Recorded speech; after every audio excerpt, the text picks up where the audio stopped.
Hi friends, ಎಲ್ಲರಿಗೂ ನಮಸ್ಕಾರ. ನಾಗುಮಾಯಿ cooking ಚಾನಲ್ಗೆ ಸ್ವಾಗತ. ಫ್ರೆಂಡ್ಸ್, ಇವತ್ತಿನ ವಿಡಿಯೋದಲ್ಲಿ ಆಲೂಗೆಡ್ಡೆ ಕುರ್ಕುರಿನ ಯಾವ ರೀತಿ ಮಾಡೋದು ಅಂತ ತೋರಿಸ್ತಾ ಇದ್ದೀನಿ. ತುಂಬಾ ಚೆನ್ನಾಗಿರುತ್ತೆ ಫ್ರೆಂಡ್ಸ್. ಇದನ್ನು ಮಾಡಿ ಒಮ್ಮೆ ಇಟ್ಕೊಂಡ್ರೆ 2 ವಾರಗಳ ಆಗೋವರೆಗೂ ಒಂದು ಬಾಕ್ಸಲ್ಲಿ ಇಟ್ಕೊಂಡು ತಿನ್ಬೋದು. ಅಷ್ಟು ಕ್ರಿಸ್ಪಿಯಾಗಿ ಇರುತ್ತೆ. ಇದಂತೂ ಮಕ್ಕಳಿಗೆ ತುಂಬ ಇಷ್ಟಪಟ್ಟು ತಿಂತಾರೆ. ಅಷ್ಟೊಂದು ರುಚಿಯಾಗಿ ಕ್ರಿಸ್ಪಿಯಾಗಿ ಗರಿಗರಿಯಾಗಿ ಇರುತ್ತೆ. ಆಲೂಗೆಡ್ಡೆ ಕುರ್ಕುರಿನ ಇದನ್ನು ಹೆಲ್ದಿಯಾಗಿ ಈ ರೀತಿ ಮನೆಯಲ್ಲೇ ಮಾಡಿಕೊಟ್ರೆ ಈ ಥರ ಬೇಕ್ರಿ ತಿಂಡಿಗಳನ್ನೇ ಇಷ್ಟಪಡಲ್ಲ, ಅಷ್ಟೊಂದು ಅದ್ಭುತವಾಗಿ ಇರುತ್ತೆ. ಬನ್ನಿ ಹಾಗಾದರೆ ಈ ಆಲೂಗೆಡ್ಡೆ ಕುರ್ಕುರಿನ ಯಾವ ರೀತಿ ಮಾಡೋದು ಅಂತ ನೋಡ್ಕೊಂಡು ಬರೋಣ. ಮೊದಲನೇದಾಗಿ ನಾನಿಲ್ಲಿ ಆಲೂಗೆಡ್ಡೆ ಕುರ್ಕುರೆ ಮಾಡುವುದಕ್ಕೆ ನಾನಿಲ್ಲಿ 3 ಆಲೂಗೆಡ್ಡೆನ ತೊಗೊಂಡಿದ್ದೀನಿ. ಇದನ್ನು ಸಿಪ್ಪೆ ಎಲ್ಲ ರಿಮೂವ್ ಮಾಡಿಬಿಟ್ಟು ಒಂದು ಬೌಲ್ಗೆ ಸ್ವಲ್ಪ ನೀರು ಹಾಕಿ ಇಟ್ಕೊಂಡಿದ್ದೀನಿ. ಯಾಕಂದರೆ ಸಿಪ್ಪೆ ರಿಮೂವ್ ಮಾಡಿದ್ಮೇಲೆ ಕಪ್ಪಾಗ್ಬಿಡುತ್ತೆ ಅಂತ ಒಂದು ಬೌಲಿಗೆ ನೀರು ಹಾಕಿ ಇಟ್ಕೊಂಡಿದ್ದೀನಿ. ಇವಾಗ ಅದಕ್ಕೇ ಸ್ವಲ್ಪ ಉಪ್ಪನ್ನು ಸೇರಿಸ್ಕೊಳ್ತಾ ಇದ್ದೀನಿ. ಇವಾಗ ಇದನ್ನು ಒಂದು 15ರಿಂದ 20 ನಿಮಿಷ ಇದನ್ನು ಹಾಗೆ ಬಿಟ್ಬಿಡೋಣ.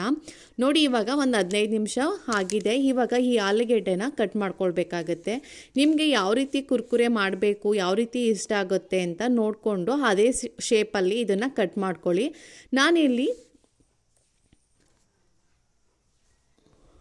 ಫಿಂಗರ್ ಟೈಪಲ್ಲಿ ಎಲ್ಲವನ್ನು ಕಟ್ ಮಾಡಿ ಇಟ್ಕೊಳ್ತಾ ಇದ್ದೀನಿ. ನಿಮಗೆ ಯಾವ ರೀತಿ ಬೇಕೋ ಆ ಸೈಜಲ್ಲಿ ಈ ಕುರ್ಕುರೆನ ಕಟ್ ಮಾಡಿ ಹಾಕೋಬೋದು. ನಾನು ಇವಾಗ ಒಂದು ಆಲೂಗೆಡ್ಡೆನ ಕಟ್ ಮಾಡಿ ತೋರಿಸ್ತಾ ಇದ್ದೀನಿ ನೋಡಿ. ಫಸ್ಟು ಇವತ್ತು ಮಧ್ಯಕ್ಕೆ ಭಾಗ ಮಾಡಿಕೊಂಡು ಸ್ವಲ್ಪನೇ ಈ ಥರ ಕಟ್ ಮಾಡಿಕೊಂಡು ನಿಮಗೆ ಯಾವ ರೀತಿ ಸ್ಲೈಸ್ ಆಗಿ ಅಂದರೆ ಫಿಂಗರ್ ಸ್ಲೈಸ್ ಆಗಿ ತುಂಬಾ ಸ್ಲೈಸ್ ರೀತಿಯಾಗಿ ನಾನು ಇವಾಗ ಎಲ್ಲವನ್ನು ಕಟ್ ಮಾಡಿ ತೋರಿಸ್ತಾ ಇದ್ದೀನಿ ನೋಡಿ. ಈ ಥರ ಸ್ಲೈಸ್ ಅಂದರೆ ಸ್ಲೈಸ್ ಆಗಿ ಈ ಥರ ಚಿಕ್ಕದಾಗಿ ಕಟ್ ಮಾಡ್ಕೋಬೇಕು. ಈ ರೀತಿ ಮೀಡಿಯಮಲ್ಲಿದ್ದರೆ ಸಾಕು ನಮಗೆ. ಯಾಕಂದರೆ ತುಂಬಾ ದಪ್ಪವಾಗೂ ಇರಬಾರ್ದು, ಇದು ತುಂಬ ತೆಳುವಾಗಿ ಇರಬಾರ್ದು. ಎಣ್ಣೆಲಿ ಹಾಕಿದ್ರೆ ಅದು ದಪ್ಪ ಮಾಡಿಕೊಂಡ್ರೆ ಬೇಯೋದಿಲ್ಲ, ಸಣ್ಣ ಮಾಡಿಕೊಂಡ್ರೆ ಎಲ್ಲ ಕ್ರಿಸ್ಪಿ ರೀತಿ ಆಗಿಬಿಟ್ಟಿರುತ್ತೆ. ತಿನ್ನೋಕ್ಕೂ ಅಷ್ಟೊಂದು ಚೆನ್ನಾಗಿರಲ್ಲ. ನೋಡಿ, ನಾನು ಇವಾಗ ಎಲ್ಲ ಆಲೂಗೆಡ್ಡೆಯನ್ನು ಮೀಡಿಯಮ್ ಸೈಜಲ್ಲಿ ಕಟ್ ಮಾಡಿ ತೋರಿಸ್ತಾ ಇದ್ದೀನಿ. ಇವಾಗ ಒಂದು ಆಲೂಗೆಡ್ಡೆನ ಇದೇ ರೀತಿ ಕಟ್ ಮಾಡಂಗೆ ಈ ರೀತಿ ಕಟ್ ಮಾಡೋಕ್ಕೆ ತುಂಬಾ ಚೆನ್ನಾಗಿರುತ್ತೆ ಅಂತ ಹೇಳ್ಬಿಟ್ಟು ಒಂದು ಆಲೂಗೆಡ್ಡೆನ ಸ್ಲೈಸ್ ಆಗಿ ಎಲ್ಲವನ್ನು ಕಟ್ ಮಾಡಿ ಇಟ್ಕೊಳ್ತಾ ಇದ್ದೀನಿ ನೋಡಿ. ಎಲ್ಲ ಆಲೂಗೆಡ್ಡೆನೂ ಇವಾಗ ಕಟ್ ಮಾಡಿಕೊಂಡು ಒಂದು ಬೌಲಿಗೆ ನೀರು ಹಾಕಿ ಇಟ್ಕೊಂಡಿದ್ದೀನಿ. ಇದನ್ನು ಇವಾಗ 2ರಿಂದ 3 ಬಾರಿ ಚೆನ್ನಾಗಿ ವಾಶ್ ಮಾಡ್ಕೊಳ್ಳೋಣ. ನೋಡಿ, ಇದನ್ನು ವಾಶ್ ಮಾಡಿದ ನಂತರ ಸ್ವಲ್ಪನೂ ನೀರಿರಬಾರ್ದು, ಆ ಥರ ಇದನ್ನು ಚೆನ್ನಾಗಿ ಡ್ರೈ ಮಾಡ್ಕೊಳ್ಬೇಕಾಗತ್ತೆ. ಇವಾಗ ಆ ನೀರಿನಿಂದ ನಾನು ಇವಾಗ ಒಂದು ಸಪ್ರೇಟ್ ಬೌಲಿಗೆ ಸಪ್ರೇಟ್ ಮಾಡಿ ಇಟ್ಕೊಳ್ತಾ ಇದ್ದೀನಿ. ಎಲ್ಲ ಆಲೂಗೆಡ್ಡೆನೂ ಈ ಥರ ಚೆನ್ನಾಗಿ ತೊಳೆದ್ಬಿಟ್ಟು ಒಂದು ಬೌಲ್ಗೆ ಸಪ್ರೇಟ್ ಮಾಡಿ ಇಟ್ಕೊಳ್ಳೋಣ. ನೋಡಿ, ನಾವು ಮಾಡ್ತಿರುವ ಆಲೂಗೆಡ್ಡೆ ಕುರ್ಕುರೆಯಲ್ಲಿ ಸ್ವಲ್ಪನೂ ನೀರಿರಬಾರ್ದು, ಆ ಥರ ಇದನ್ನು ಚೆನ್ನಾಗಿ ಡ್ರೈ ಮಾಡ್ಕೊಳ್ಬೇಕಾಗತ್ತೆ. ಇವಾಗ ನಾನು ಒಂದು ಸ್ಟ್ರೈನರ್ ತೊಗೊಂಡು ಅದಕ್ಕೆ ಇವಾಗ ಆಲೂಗೆಡ್ಡೆನ ಹಾಕೊಳ್ತಾ ಇದ್ದೀನಿ. ಈ ಸ್ಟ್ರೈನರಲ್ಲೇ ಸ್ವಲ್ಪನೂ ನೀರಿರಬಾರ್ದು, ಆ ಥರ ಇದನ್ನು ಚೆನ್ನಾಗಿ ಸೋದಿಸ್ಕೋಬೇಕಾಗತ್ತೆ. ಏನಿಲ್ಲ ಅಂದರೂ ಟೈಮ್ ಇತ್ತು ಅಂತ ಹೇಳಿದ್ರೆ ಒಂದು 5ರಿಂದ 10 ನಿಮಿಷ ಈ ಥರ ಸ್ಟ್ರೈನಲ್ಲಿ ಹಾಕಿ ಬಿಟ್ಬಿಡಿ. ಇಲ್ಲ ಅಂತ ಹೇಳಿದ್ರೆ ಒಂದು ಕಾಟನ್ ಬಟ್ಟೆ ತೊಗೊಂಡು ಅದ್ರ ಮೇಲೆ ಈ ಆಲೂಗೆಡ್ಡೆನ ಹಾಕಿ ಚೆನ್ನಾಗಿ ಡ್ರೈ ಮಾಡಿಕೊಂಡ್ರೆ ಆಯಿತು. ನಾನು ಇವಾಗ ಸ್ಟ್ರೈನರಿಂದ ಇವಾಗ ಒಂದು ಬೌಲ್ಗೆ ಸಪ್ರೇಟ್ ಮಾಡಿ ಇಟ್ಕೊಳ್ತಾ ಇದ್ದೀನಿ. ಇವಾಗ ನಾನಿಲ್ಲಿ 1 ಟೇಬಲ್ ಸ್ಪೂನ್ ಆಗೋಷ್ಟು ನಾನು ಇವಾಗ ಚಿಲ್ಲಿ ಪೌಡರ್ನ ಹಾಕ್ಕೊಳ್ತಾ ಇದ್ದೀನಿ. ಮತ್ತು ಒಂದು 1/4 ಟೇಬಲ್ ಸ್ಪೂನ್ ಆಗೋಷ್ಟು ಅರಿಶಿಣದ ಪುಡಿನ ಹಾಕ್ಕೊಳ್ತಾ ಇದ್ದೀನಿ. ಹಾಗೆಯೇ ಒಂದು ಅರ್ಧ ಟೇಬಲ್ ಸ್ಪೂನ್ ಆಗೋಷ್ಟು ನಾನು ಇವಾಗ ಗರಂ ಮಸಾಲಾನ ಸೇರಿಸ್ಕೊಳ್ತಾ ಇದ್ದೀನಿ. ಅದೇ ರೀತಿ ಒಂದು ಅರ್ಧ ಟೇಬಲ್ ಸ್ಪೂನ್ ಆಗೋಷ್ಟು ಧನಿಯಾ ಪೌಡರನ್ನು ಕೂಡ ಹಾಕ್ಕೊಳ್ಳೋಣ. ನಂತರ ಇವಾಗ ರುಚಿಗೆ ತಕ್ಕಷ್ಟು ಉಪ್ಪನ್ನು ಸೇರಿಸ್ಕೊಂಡು ಹಾಕ್ಕೊಳ್ಳೋಣ. ನಾವು ಆವಾಗಲೇ ತೊಳಿಬೇಕಾದ್ರೂ ಉಪ್ಪನ್ನು ಹಾಕಿರ್ತೀವಿ. ಇವಾಗ ರುಚಿಗೆ ನೋಡಿಕೊಂಡು ಉಪ್ಪನ್ನು ಸೇರಿಸ್ಕೊಳ್ಳೋಣ. ಇವಾಗ 1 ಟೇಬಲ್ ಸ್ಪೂನ್ ಆಗೋಷ್ಟು ನಾನಿಲ್ಲಿ ಕೊತ್ತಂಬರಿ ಸೊಪ್ಪನ್ನು ನೀಟಾಗಿ ವಾಶ್ ಮಾಡಿ ಆದಷ್ಟು ಚಿಕ್ಕದಾಗಿ ಕಟ್ ಮಾಡಿ ಹಾಕ್ಕೊಳ್ತಾ ಇದ್ದೀನಿ. ಸ್ವಲ್ಪ ಹಸಿ ಕರಿಬೇವಿನ ಸೊಪ್ಪನ್ನು ಈ ಥರ ಕೈಯಲ್ಲಿ ಕಟ್ ಮಾಡಿ ಹಾಕ್ಕೊಳ್ಳಿ. ತುಂಬಾ ಟೇಸ್ಟು ಚೆನ್ನಾಗಿರುತ್ತೆ. ನೋಡಿ, ನಾನು ಇವಾಗ ಹಸಿ ಕರಿಬೇವಿನ ಸೊಪ್ಪನ್ನು ಈ ಥರ ಕೈಯಲ್ಲೇ ಕಿವುಚಿ ಕಟ್ ಮಾಡಿ ಹಾಕ್ಕೊಳ್ತಾ ಇದ್ದೀನಿ. ಸೂಪರಾಗಿ ಕೂಡ ಇರುತ್ತೆ. ತಿನ್ನಬೇಕಾದ್ರೆ ಕ್ರಿಸ್ಪಿಯಾಗಿ ಕೂಡ ಕ್ರಂಚಿಯಾಗಿ ಒಳ್ಳೆ ಫ್ಲೇವರು ಕೂಡ ಇರುತ್ತೆ. ಇದಕ್ಕೆ ನಾನಿವಾಗ ಒಂದು 2 ಟೇಬಲ್ ಸ್ಪೂನ್ ಆಗೋಷ್ಟು ನಾನಿವಾಗ ಅಕ್ಕಿ ಹಿಟ್ಟನ್ನು ಸೇರಿಸ್ಕೊಳ್ತಾ ಇದ್ದೀನಿ.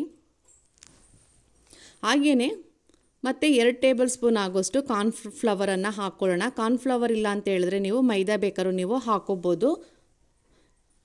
ನೋಡಿ, ಇವಾಗ ಕಾರ್ನ್ಫ್ಲವರ್ ಹಾಕ್ಕೊಂಡಾದ್ಮೇಲೆ ಇದನ್ನು ನೀಟಾಗಿ ಕೈಯಲ್ಲಿ ಈ ಥರ ಚೆನ್ನಾಗಿ ಮಿಕ್ಸ್ ಮಾಡ್ಕೊಳ್ಳೋಣ.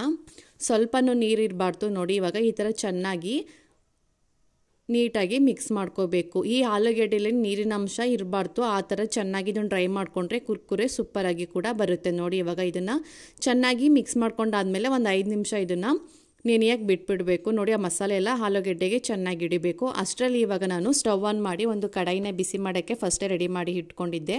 ಎಣ್ಣೆನೂ ಕೂಡ ಇವಾಗ ಸ್ವಲ್ಪ ಬಿಸಿಯಾಗಿದೆ. ನಾವು ಆವಾಗಲೇ ಮಸಾಲೆ ರೆಡಿ ಮಾಡಿ ಇಟ್ಕೊಂಡಿದ್ವಲ್ಲ ಆಲೂಗೆಡ್ಡೆನ, ಅದನ್ನು ಇವಾಗ ಒಂದೊಂದಾಗಿ ಕ್ಲೀನಾಗಿ ಇದನ್ನು ಸ್ಪ್ರೆಡ್ ಮಾಡ್ಕೋಬೇಕಾಗತ್ತೆ. ನಾವು ಇದನ್ನು ಆಲೂಗೆಡ್ಡೆ ಹಾಕಬೇಕಾದ್ರೆ ಲೋ ಮೀಡಿಯಮಲ್ಲೇ ಇಟ್ಕೊಂಡು ಈ ಆಲೂಗೆಡ್ಡೆನ ಈ ಥರ ಸ್ಪ್ರೆಡ್ ಮಾಡ್ಕೊಳ್ಳೋಣ.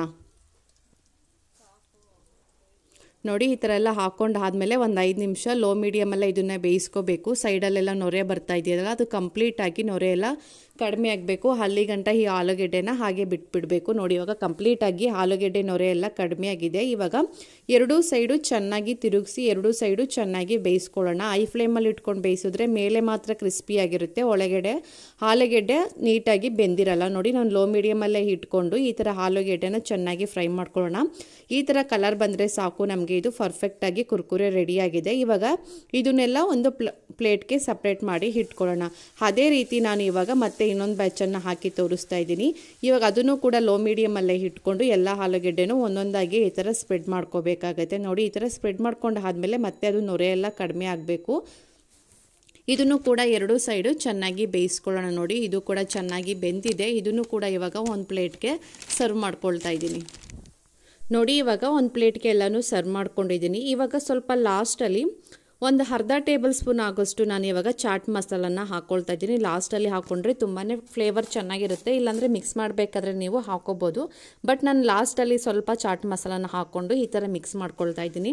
ಈ ಥರ ಕೈಯಲ್ಲಿ ಚೆನ್ನಾಗಿ ಮಿಕ್ಸ್ ಮಾಡ್ಕೊಂಡಾದ್ಮೇಲೆ ನಿಮಗೆ ತೋರಿಸ್ತಾ ಇರ್ಬೋದು, ಮುಟ್ಟಿದ್ರೇ ಸಾಕು ಎಷ್ಟು ಗರಿ ಗರಿಯಾಗಿ ಈ ಕುರ್ಕುರೆ ರೆಡಿಯಾಗಿದೆ ಅಂತ. ನೋಡಿದ್ರಲ್ಲ ಫ್ರೆಂಡ್ಸ್, ಎಷ್ಟು ಈಸಿಯಾಗಿ ಕ್ವಿಕ್ಕಾಗಿ ಈ 2-3 ಆಲೂಗೆಡ್ಡೆನ ಉಪಯೋಗಿಸ್ಕೊಂಡು ತುಂಬಾ ರುಚಿಯಾಗಿ ಹೆಲ್ತಿಯಾಗಿ ಆರೋಗ್ಯಕರವಾಗಿರುವ ಈ ಆಲೂಗೆಡ್ಡೆನ ಕುರ್ಕುರೆನ ಯಾವ ರೀತಿ ಮಾಡೋದು ಅಂತ ನೋಡಿದ್ರಲ್ಲ.